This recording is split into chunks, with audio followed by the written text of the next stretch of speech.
Olá, meus amigos, olá, minhas amigas do Legislação Integrada.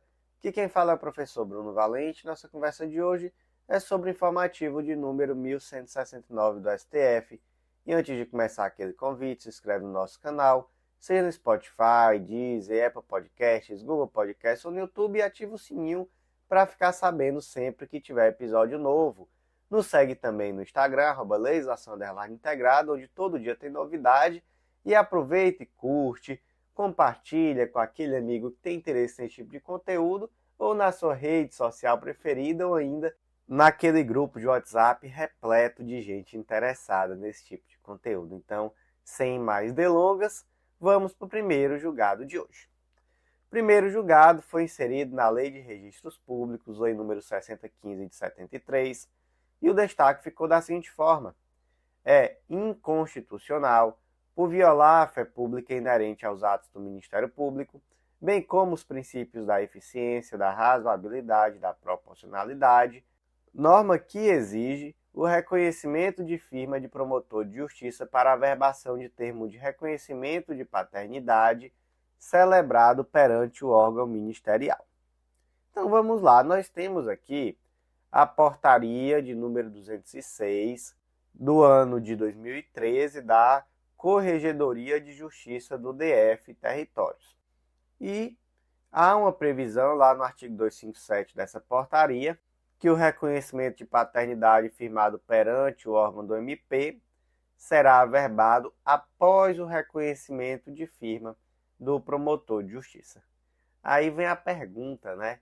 Essa previsão é constitucional? Gente, não é, tá? Exigir reconhecimento de firma do promotor de justiça não é constitucional. Inclusive, isso aqui não está de acordo com o que está previsto na Lei 6015 de 73, que é a Lei de Registros Públicos, porque não é uma disposição que é completamente irrazoável, desproporcional, fere o princípio da eficiência. E o que a Lei 6015 fala?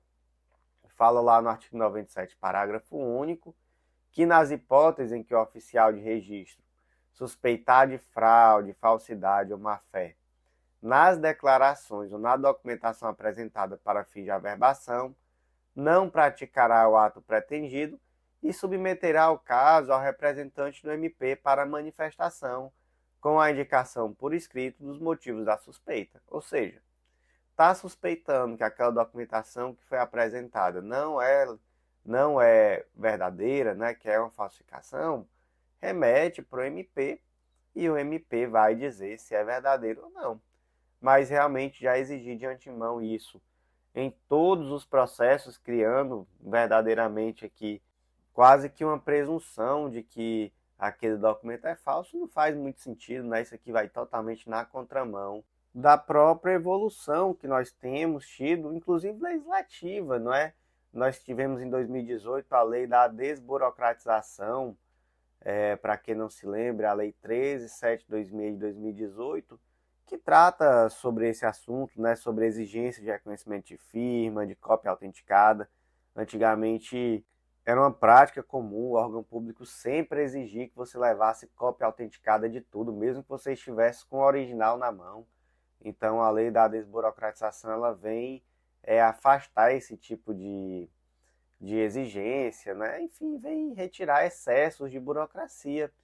E esse daí é um excesso de burocracia que de fato fica muito latente, né, exigir reconhecimento de firma do promotor de justiça. Então, realmente é andar para trás, né, uma previsão como essa. Então, como é que ficou o destaque? É inconstitucional, norma que exige reconhecimento de firma de promotor de justiça para a averbação de termo de reconhecimento de paternidade celebrado perante o órgão ministerial. Quais são os fundamentos? Viola a fé pública inerente aos atos do MP e os princípios da eficiência, razoabilidade e proporcionalidade. Próximo julgado foi inserido na Constituição Federal, destaque da seguinte forma: é inconstitucional, pois afronta a iniciativa privativa do chefe do Poder Executivo para deflagrar o processo legislativo que trate de regime jurídico dos servidores públicos, dispositivo de lei orgânica do Distrito Federal, incluída por emenda, que exclui os cargos em comissão dos gabinetes parlamentares e lideranças partidárias da Câmara Legislativa do DF, de percentual mínimo a ser preenchido por servidores públicos de carreira. Gente, o debate aqui está inserido no artigo 37, inciso 5º da Constituição Federal, que fala sobre função de confiança e cargo de comissão. Basicamente, são cargos que se destinam exclusivamente à atribuição de direção, chefia e assessoramento e que são de livre nomeação e exoneração. Diferença é que a função de confiança é exercida exclusivamente por servidor ocupante de cargo efetivo. Já o cargo em comissão não, ele também pode ser exercido por alguém que não é ocupante de cargo efetivo.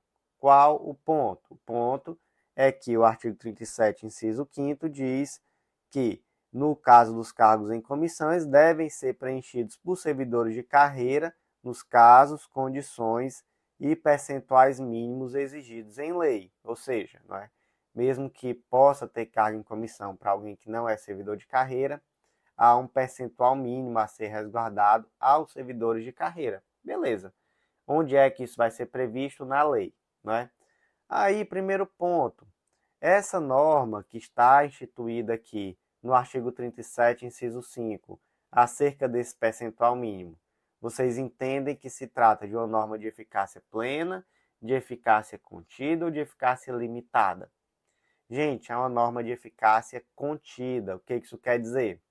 Que ela já produz efeitos, de imediato, mas que esses efeitos podem ser contidos por uma legislação posterior que vai limitar um percentual, Então, veja só, mesmo que não exista a legislação, já existe um dever de guardar minimamente uma proporcionalidade ao ponto de não fazer com que os cargos de comissão sejam ocupados em um percentual muito pequeno por servidores de carreira.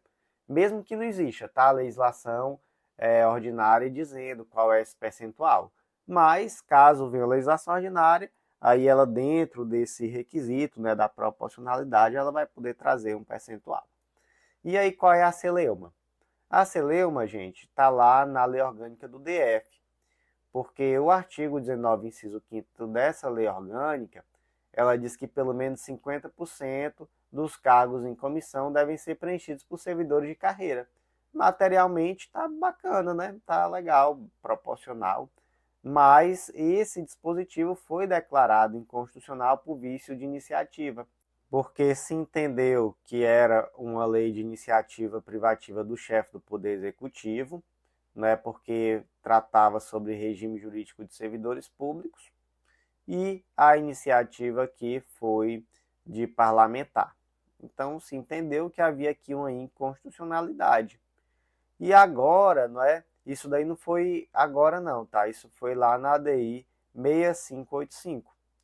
E aí agora qual era o debate? Era saber se o parágrafo 6º lá do artigo 19 também era inconstitucional, porque esse parágrafo 6º diz assim: do percentual definido no inciso 5º desse artigo, exclui-se os cargos em comissão dos gabinetes parlamentares e lideranças partidárias da Câmara Legislativa do DF.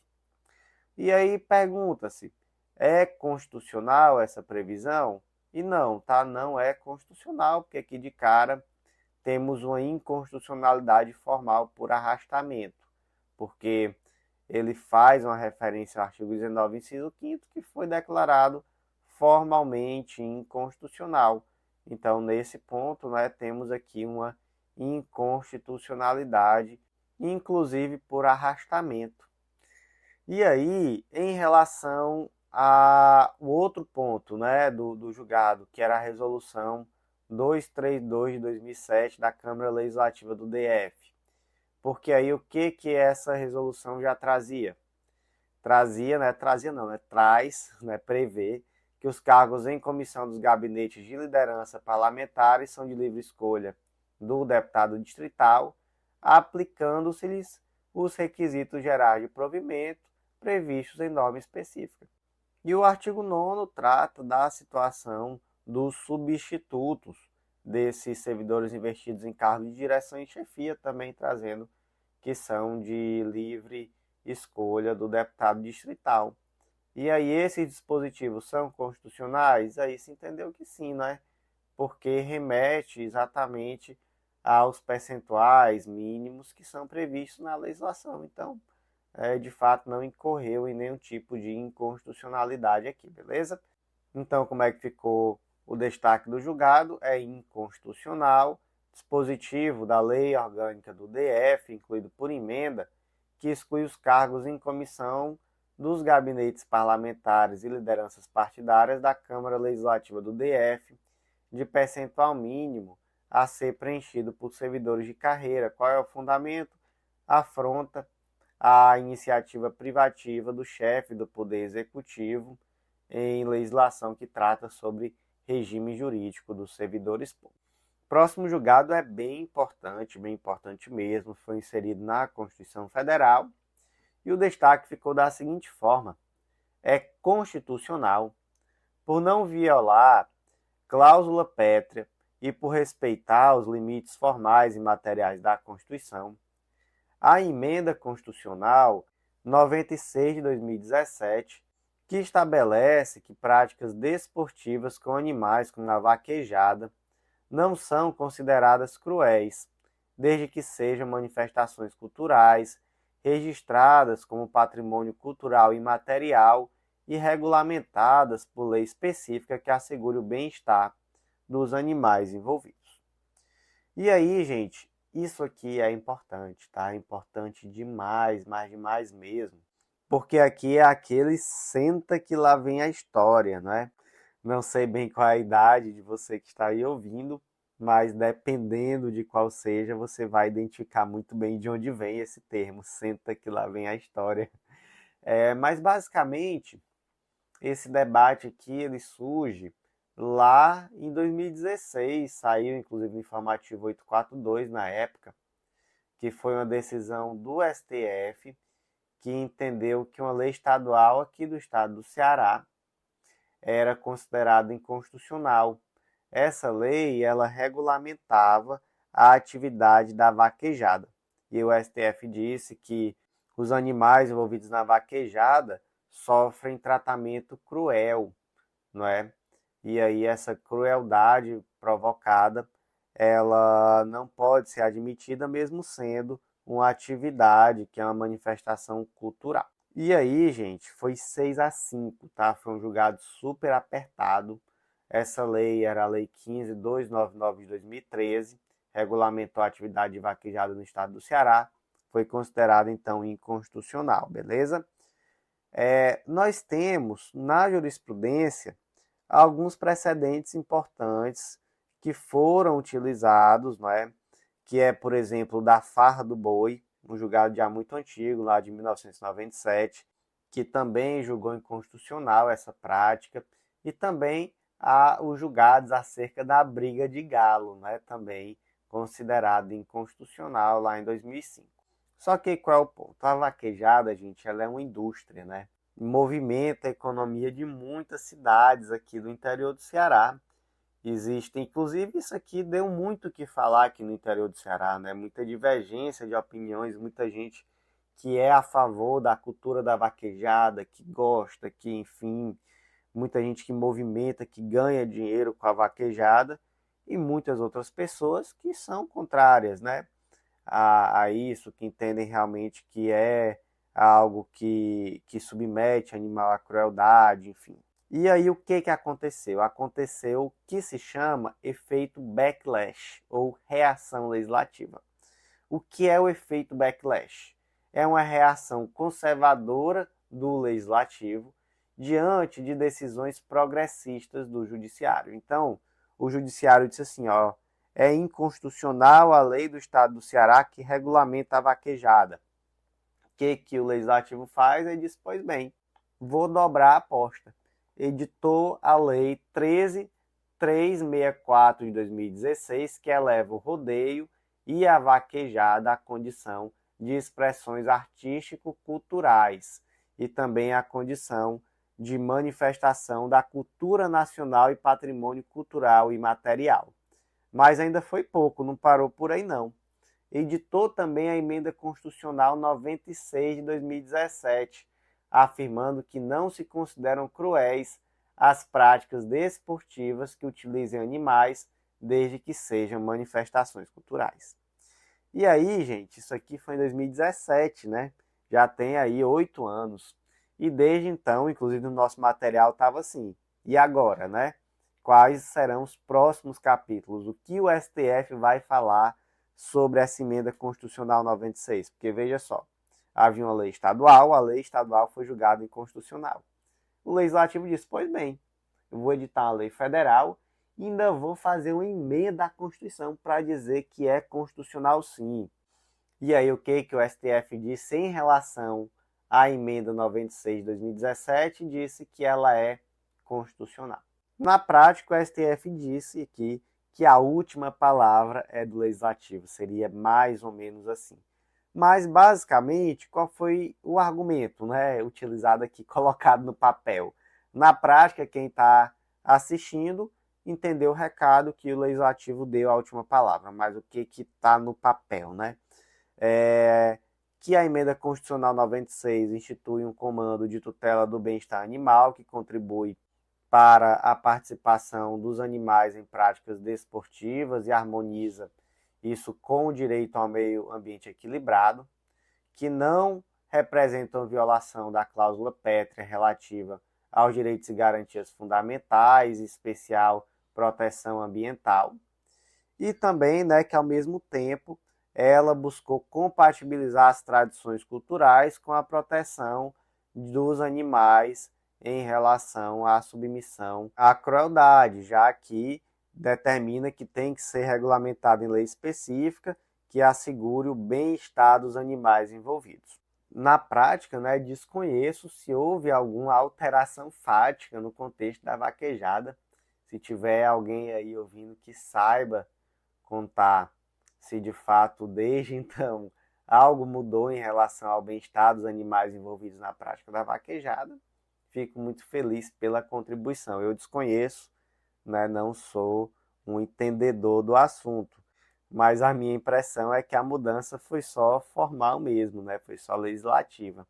Então, se colocou lá na Constituição que tem que respeitar o bem-estar dos animais, o STF disse, pois bem, então já que agora está escrito que tem que respeitar o bem-estar dos animais, então passa a ser constitucional. Mas esse julgado, gente, ele é muito interessante, tá? Ele é um julgado muito rico, né? Uma história muito rica, né? Melhor dizendo, o julgado não, o julgado, enfim. A história é muito rica e eu acho que ela acaba abrindo a nossa mente para perceber como é que funciona esse jogo de poder, onde o poder legislativo e o poder judiciário muitas vezes se colocam meio que em posições antagônicas, não é? E aí, horas, o poder judiciário ele acaba avançando realmente, comprando a briga, indo para cima, e horas ele entende que não, aqui é melhor recuar por um contexto, realmente a última palavra acaba sendo do Congresso, e esse foi um bom exemplo, né, de uma briga que o Congresso aparentemente, pelo menos nesse momento, podemos dizer que ganhou. A palavra-chave que eu quero que vocês aprendam e guardem no coração é o efeito backlash, né, ou a reação legislativa, beleza? Então, isso aqui é o melhor exemplo no Brasil para efeito backlash ou reação legislativa, pelo menos que eu tenho aqui na minha mente, o melhor exemplo de todos, tá? Então, como é que ficou aqui o destaque?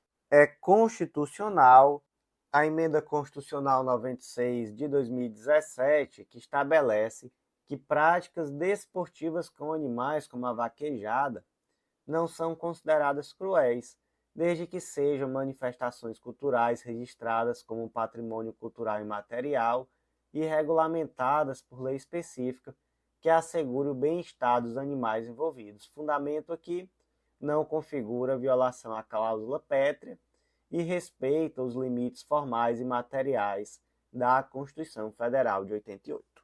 E antes de seguir, aquele convite muito especial para você que ainda não é nosso assinante, acesse legislaçãointegrada.com.br e vem conhecer o Clube da Lei, nosso clube de membros que dá acesso a todos os materiais de lei seca e jurisprudência do Legislação Integrada e há mais de 100 planos de leitura, inclusive planos focados em editais específicos. Então, tudo que você precisa para um estudo completo, atualizado e organizado de lei seca e jurisprudência, por um material que é atualizado toda semana por esses mesmos informativos que eu comento com vocês aqui em formato de áudio. Então, vem fazer parte, o valor é super acessível e vai ser um grande diferencial nos teus estudos.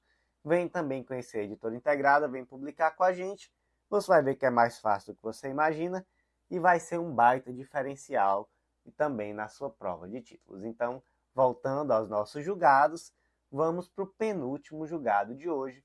Foi inserido no Código Eleitoral e o destaque ficou da seguinte forma: vale, a partir das eleições de 2002, o entendimento firmado pelo STF no sentido de que todos os partidos políticos, e não só os que atingiram a cláusula de desempenho eleitoral, participam da divisão das sobras eleitorais.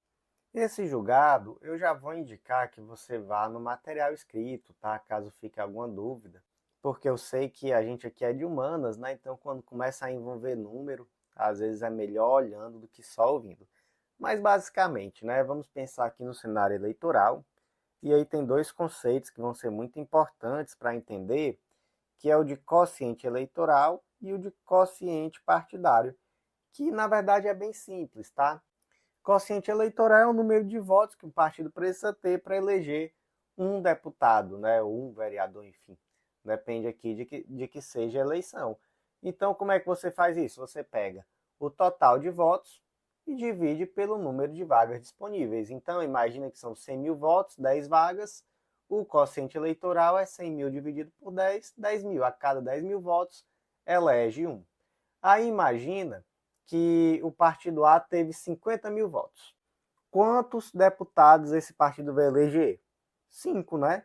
Então, esse é o quociente partidário desse partido. É 50 mil, total de votos que ele teve, dividido por 10 mil, que é o quociente eleitoral. Então, ele já levou aí 5 vagas diretas. Só que aí, gente, quase sempre os votos são em números quebrados, né? Então, é difícil algum partido receber 50 mil votos. É muito mais fácil receber 51.336, não é?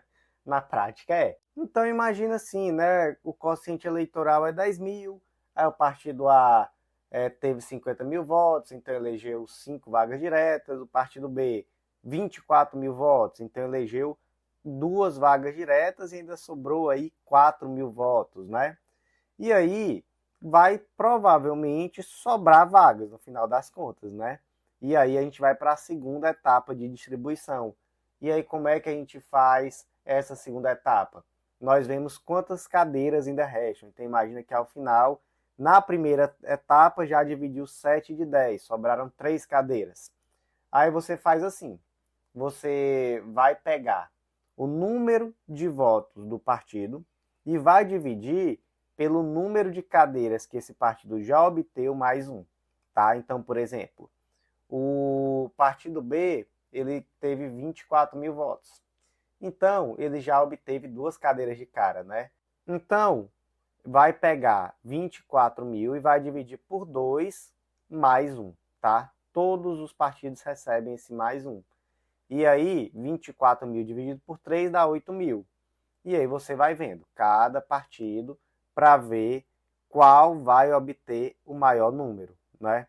E aí, no caso aqui, por exemplo, nós tivemos que foi o partido A que obteve o maior número, porque ele teve 50 mil, ele tinha obtido 5 cadeiras, 5 mais 1 igual a 6, 50 mil dividido por 6, 8.333, e do partido B, 24 mil dividido por 3, só deu 8 mil. Então, a próxima vaga vai para o partido A. E aí a gente vai repetindo essa operação. Então, essas são as sobras eleitorais, né? Então, nós temos a primeira rodada, a segunda rodada, a terceira rodada das sobras eleitorais e por aí vai até preencher todas as vagas. E aí, gente, é que temos um pequeno detalhe, que é o de quê? Lá no artigo 109, parágrafo 2º, diz que poderão concorrer à distribuição dos lugares todos os partidos que participaram do pleito, desde que tenham obtido pelo menos 80% do quociente eleitoral e os candidatos tenham obtido um número igual ou superior a 20% desse quociente. Então, resumindo, o partido só pode participar dessa distribuição das sobras eleitorais se ele tiver obtido pelo menos 80% dos votos necessários para eleger um deputado, né? Ou seja, 80% dos votos do quociente eleitoral. E aí vem uma questão de interpretação desse artigo 109, parágrafo 1º, para determinar se o partido que não alcançou 80% do quociente eleitoral pode ou não participar dessa distribuição das sobras eleitorais. E aí, gente, lá no informativo 1126, o STF entendeu que é possível essa participação, sim, do partido das sobras eleitorais, mesmo que ele não tenha alcançado os 80%, como uma forma, né, de contemplar, inclusive, os partidos menores e de não desprezar completamente essa votação que essas legendas receberam. Então, no meu exemplo aqui, que eu trouxe no material escrito, o partido, mesmo sem ter obtido os 8.000 votos necessários, ele, na terceira rodada de distribuição de sobras, conseguiu eleger um deputado, tá? E aí o ponto agora que ficou determinado é que nas eleições de 2022, isso daí já estava valendo. Então, mesmo o partido que não obteve 80% do quociente eleitoral, ele mesmo assim vai poder participar das sobras. Então, como é que ficou o destaque? Vale a partir das eleições de 2022 o entendimento firmado pelo STF, no sentido de que todos os partidos políticos, e não só os que atingiram a cláusula de desempenho eleitoral, participarão da divisão das sobras eleitorais. E o último julgado diz respeito à Lei 13.954 de 2019, destaque da seguinte forma: é constitucional e não afronta o princípio da assimetria a repristinação de dispositivo de lei estadual a qual fixou, em patamar inferior ao estabelecido para as Forças Armadas, a alíquota de contribuições previdenciárias devidas pelos militares inativos e pensionistas, haja visto o reconhecimento da inconstitucionalidade do artigo 24C do Decreto-Lei 677 de 69 por essa Corte. Foi o tema 1177 de repercussão geral. Esse julgado é bem interessante e eu cheguei a atuar como advogado em alguns processos aqui no estado do Ceará de situações bem parecidas. Inclusive, a situação do estado do Ceará foi comentada nesse julgado. Basicamente, a Lei 13.954 de 2019 aumentou a alíquota das Forças Armadas da contribuição previdenciária de 9,5% para 10,5% a partir de 2021 e disse que a contribuição devida pelos servidores militares dos estados tinha que ser no mínimo igual a esses 10,5%. E aí o que os estados fizeram? De cara começaram a cobrar os 10,5%. E aí o STF foi e disse, não, isso é inconstitucional. Não pode a lei federal aumentar a alíquota que é devida pelo servidor do estado. E aí, o que aconteceu no estado do Ceará? O estado do Ceará disse, pois não, sem problemas. No mesmo mês editou uma lei estadual aumentando a alíquota. E aí o STF modulou os efeitos para o estado não precisar devolver nada que foi cobrado indevidamente, né, mas modulou os efeitos. E a legislação estadual era válida, né, não tinha mais nenhuma razão. Já em Minas, não foi editada uma lei estadual aumentando a alíquota. Então, a lei estadual que existe ainda é essa antiga, lá de 2012, com a alíquota de 8%. E aí, o que o STF disse? A lei federal é inconstitucional nesse aspecto, então tem que aplicar a lei estadual mesmo e a alíquota é 8% e não modulou efeitos, né? Então, não convalidou aquelas cobranças que foram feitas com base na lei federal que foi declarada inconstitucional. E realmente aqui seria ainda mais complicado, né? Porque já tem um tempo que foi declarado inconstitucional e eles continuam cobrando. Então, bem mais complicado do que a situação do estado do Ceará. Então, como é que ficou aqui o último destaque? É constitucional a repristinação de dispositivo de lei estadual, no qual fixada em patamar inferior ao estabelecido para as Forças Armadas, a alíquota de contribuição previdenciária devida pelos respectivos militares inativos e pensionistas, haja visto o reconhecimento da inconstitucionalidade do artigo 24C do Decreto-Lei 667 de 69 por esta Corte, no tema 1177 da repercussão geral. Fundamento principal aqui, a ausência de afronta ao princípio da assimetria. E meus amigos, por hoje foi isso. Eu agradeço muito a você que ouviu até o final. Já deixa aquele like, curte, compartilha com aquele amigo ou na sua rede social preferida. E eu te aguardo no nosso próximo podcast. Até lá!